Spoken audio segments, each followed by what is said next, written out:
Alrededor del 90% de las personas con hemofilia produce cantidades insuficientes del factor y el 10% produce una forma defectuosa. El porcentaje de actividad del factor 8 normal en la circulación depende del defecto genético y determina la gravedad de la hemofilia, es decir, 6 a 30% en la hemofilia leve y 2 al 5% en la hemofilia moderada y 1% o menos en las formas graves de la hemofilia. En las formas leves o moderadas de la enfermedad, por lo general no se produce hemorragia, o menos que haya una lesión local o traumatismo como cirugía o procedimientos dentales. El trastorno leve puede no detectarse en la niñez. En la hemofilia grave, la hemorragia suele producirse en la niñez. Puede notarse en el momento de la circuncisión y es espontánea y grave. A menudo aparece varias veces en un mes. De manera característica, la hemorragia se produce en los tejidos blandos, en el tracto gastrointestinal y en las articulaciones de la cadera, la rodilla, el codo y el tobillo. La hemorragia articular suele comenzar cuando un niño comienza a caminar. A menudo hay una articulación blanco propensa a hemorragias repetidas. La hemorragia causa inflamación de la sinovial con dolor agudo y tumefacción. Sin el tratamiento adecuado, la hemorragia y la inflamación crónicas causan fibrosis articulares y contracturas, lo cual da lugar a la invalidez importante. Los hematomas musculares pueden estar presentes en el 30% de los episodios y la hemorragia intracraneana es una causa importante de muerte. La terapeuta de restitución de factor 8 administrada en el lugar redujo el daño musculoesquelético típico. Se comienza cuando aparece la hemorragia o como profilaxis en el caso del episodio hemorrágico repetido. Los concentrados del factor 8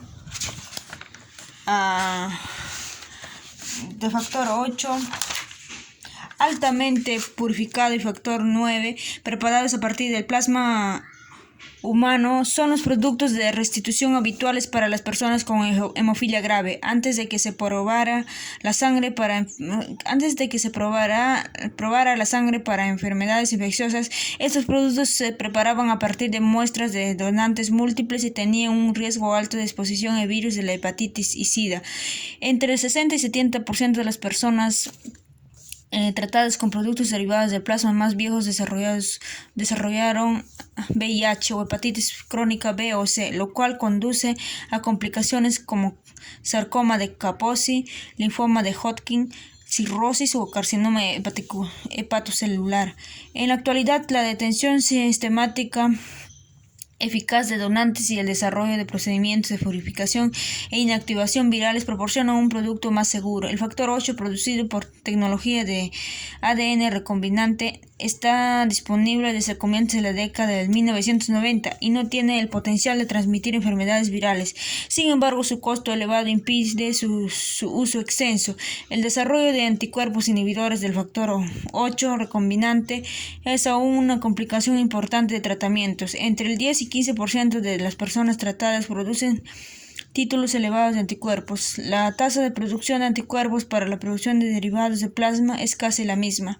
En la actualidad se están realizando ensayos clínicos con preparaciones nuevas de factor 8 recombinante que no contienen proteína humana o animal para estimular la formación de anticuerpos. Los productos recombinantes y las bombas de infusión continúan más nuevos hace posible la prevención más que el tratamiento de la hemorragia. La clonación del gen de factor 8 y los adelantos en los sistemas de provisión del gen trae esperanza acerca de que la hemofilia A puede curarse por terapia de restitución genética. En la actualidad, los ensayos clínicos muestran datos alentadores. La detección del portador y el diagnóstico prenatal puede realizarse ahora por análisis de mutación genética directa o estudios de ADN. Los amniocentesis prenatal o el muestreo de vellosidades coriónicas se utilizan para predecir las complicaciones y determinar la terapéutica. Por último, puede ser utilizada para seleccionar pacientes para el agregado genético.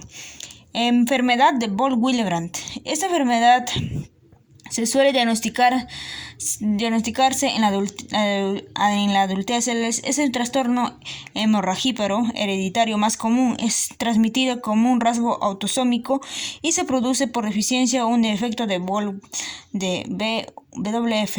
Esta deficiencia produce reducción de la adherencia plaquetaria. Hay muchas variantes de la enfermedad y las mutaciones varían de leves a graves. Debido a que el Bol-Williams porta el factor 8, su deficiencia también puede acompañarse por niveles reducidos de factor 8 y da por resultado la formación defectuosa de coágulos. Los síntomas incluyen contusión, flujo menstrual excesivo y sangrado de la nariz, boca o tracto gastrointestinal. Muchas personas con el trastorno se diagnostican cuando la cirugía o la extracción dental producen sangrado prolongado. La mayoría de los casos es leve y no se trata, en los casos graves la hemorragia gastrointestinal amenazante para la vida y la hemorragia de las articulaciones pueden ser similares a la hemofilia. El tratamiento de todas las formas de las enfermedades incluyen los derivados del factor 8 que contienen WF. El trastorno también responde al acetato de desmopresina, DDAVP, un análogo sintético de la hormona vasopresina, que estimula las células endoteliales para liberar la WF y activar el activador del plasminógeno DDAVP. También puede utilizarse para tratar la hemofilia A leve y la disfunción plaquetaria causada por la uremia, bypass coronario y los efectos de la aspirina. Coagulación intravascular diseminada. La coagulación intravascular diseminada es una paradoja en la secuencia hemostática y se caracteriza por coagulación, hemorragia extensa y en el compartimento vascular. No es una enfermedad primaria y se produce como complicación de una variedad amplia de trastornos. La coagulación intravascular diseminada comienza con la activación masiva de la secuencia de la coagulación como resultado de la generación no regulada de trombina, con formación sistémica de fibrina. Además, están reducidos a todos los niveles de anticoagulantes principales. Los microtrombos resultantes causan oclusión de los vasos sanguíneos e isquemia tisular. Puede ocurrir insuficiencia de múltiples órganos. La formación del coágulo consume todas las proteínas de los coágulos y plaquetas disponibles y da por resultado hemorragias graves. El trastorno puede iniciarse por la activación de las vías intrínsecas o extrínsecas. La activación a través de las vías extrínsecas se produce con la liberación de factores tisulares, como en las complicaciones obstétricas, el traumatismo, la sepsis bacteriana y las neoplasias malignas. La vía intrínseca puede activarse a través del daño endotelial extenso causado por virus, infecciones, mecanismos inmunitarios, estasis sanguínea o temperaturas extremas. Las afecciones clínicas comunes que puede causar coagulación intravascular diseminada incluyen trastornos obstétricos, traumatismos masivos, shock, infecciones y neoplasias malignas. En el recuadro 15-3 resume los trastornos asociados con coagulación intravascular diseminada. Con frecuencia, los factores involucrados en los trastornos que causan coagulación intravascular diseminada están interrelacionados. En las complicaciones obstétricas, los factores tisulares liberados a partir del tejido necrótico, placentario fetal o líquido amniótico pueden entrar a la circulación y desencadenan coagulación intravascular diseminada. La hipoxia, el shock y la acidosis, que pueden coexistir, también contribuyen porque causan lesión endotelial. Las infecciones por bacterias gram negativas producen liberación de endotoxinas que activan tanto la vía extrínseca por liberación de factores tisulares como la vía intrínseca a través del daño endotelial. Las endotoxinas también inhiben la activación de la proteína C, un anticoagulante. Los complejos antígeno-anticuerpo asociados con la infección pueden activar las plaquetas a través de fragmentos de complemento. Hay evidencia creciente de que la causa subyacente de la coagulación intravascular diseminada es la infección o la inflamación, y los mediadores principales son las citocinas liberadas en el proceso. Las citocinas y los endotoxinas activan el sistema fibrinolítico de las fases tempranas de la coagulación intravascular diseminada. Más tarde activan el sistema de coagulación e inhiben la fibrinólisis, lo cual produce un estado procoagulante. Aunque la coagulación y la formación de microémbolos caracterizan la coagulación intravascular diseminada, sus manifestaciones agudas suelen estar relacionadas más directamente con los problemas hemorragíparos que se producen. El sangrado puede estar presente como petequias púrpura, salida de sangre de los sitios de punción o hemorragias graves. La hemorragia no controlada de posparto puede indicar coagulación intravascular diseminada. Los microémbolos pueden obstruir los vasos sanguíneos y causar hipoxia tisular y daño necrótico en las estructuras de los órganos como riñones, corazón, pulmones y cerebro. Como resultado, los signos clínicos comunes pueden deberse a insuficiencia renal, circulatoria o respiratoria, o convulsiones y coma. Puede desarrollarse una forma de anemia hemolítica cuando los glóbulos rojos se dañan a medida que atraviesan los vasos sanguíneos, bloqueados en parte por el trombo. El tratamiento de la coagulación intravascular diseminada está dirigido a manejar las enfermedades primarias, la restitución de los componentes de coagulación y la prevención de la activación interior de los mecanismos de la coagulación. Las transfusiones de plasma fresco congelado, plaquetas o precipitado que contiene fibrinógeno pueden corregir la deficiencia del factor de coagulación. La heparina puede administrarse para disminuir la coagulación de la sangre, que por lo que tanto interrumpe el proceso de la coagulación. Sin embargo, el tratamiento con heparina es tema de controversias y el riesgo de hemorragia puede limitarse su uso a los casos graves. De manera típica, se administra como una infusión intravenosa continua que puede ser interrumpida con rapidez si se acentúa la hemorragia. Como tratamiento potenciales se están evaluando los concentrados de inhibidores de la vía de factor tisular, antitrombina y proteína C. Trastornos vasculares.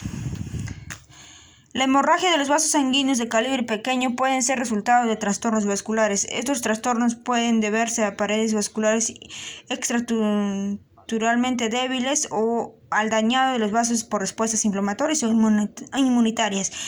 Entre los trastornos vasculares que causan hemorragia están la telangiectasia hemorrágica, un trastorno autosómico dominante infrecuente caracterizado por capilares y arteriolas dilatadas de paredes delgadas, la deficiencia de vitamina C, es decir, escorbuto. En consecuencia, en la síntesis deficiente de colágeno y la insuficiencia de las células endoteliales parecen consolidadas juntas de manera adecuada, lo cual da lugar a una pared frágil. La enfermedad de Cushing, que produce consusión y pérdida del tejido de sostén de los vasos sanguíneos debido al exceso de cortisol, y la púrpura senil, es decir, contusiones de las personas mayores, causada por el proceso de envejecimiento. En la evolución de coagulación intravascular diseminada también aparecen defectos vasculares como resultado de la presencia de microtrombos y tratamiento con corticosteroides. Los trastornos vasculares están caracterizados por contusión fácil y la aparición espontánea de petequias y púrpura de la piel y mucosas en las personas con trastornos hemorragíparos causados por defectos vasculares. El recuento de plaquetas y los resultados de otras pruebas por factores de coagulación es normal. En resumen, los trastornos hemorragíparos o el deterioro de coagulación de la sangre puede ser el resultado de defectos en cualquiera de los factores que contribuyen a la hemostasia: las plaquetas, los factores de coagulación, la integridad vascular. El número de plaquetas circulantes puede estar disminuido, es decir, trombocitopenia, o la función plaquetaria puede estar deteriorada, es decir, trombocitopatía.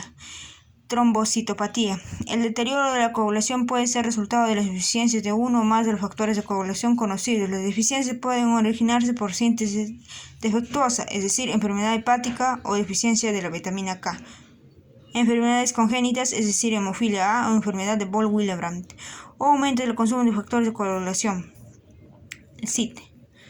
La hemorragia también puede ser consecuencia de una debilidad estructural de los vasos como resultado de la síntesis alterada de los componentes de la pared del vaso, es decir, deficiencia de la vitamina C, niveles excesivos de cortisol como en la enfermedad de Cushing o el proceso de envejecimiento, o del daño por mecanismo genético, es decir, de la ectasia hemorrágica o la presencia de microtrombos. Tenemos aquí fisiopatología de la coagulación intravascular diseminada. Tenemos un estímulo, destrucción del tejido vía extrínseca, lesión endotelial, endotoxina, factor tisular. Activador del factor 7 vía intrínseca, generación de trombina, depósito de fibrina intravascular, trombosis, anemia hemolítica, isquemia tisular. Generación de trombina, activación de plasminógeno, generación de plasmina, fibrinólisis, productos de degradación de la fibrina, inhibe la trombina y la agregación plaquetaria. En generación de trombina, consumo de plaquetas, trombocitopenia, degradación de factores de coagulación, hemorragia. Y se acabó.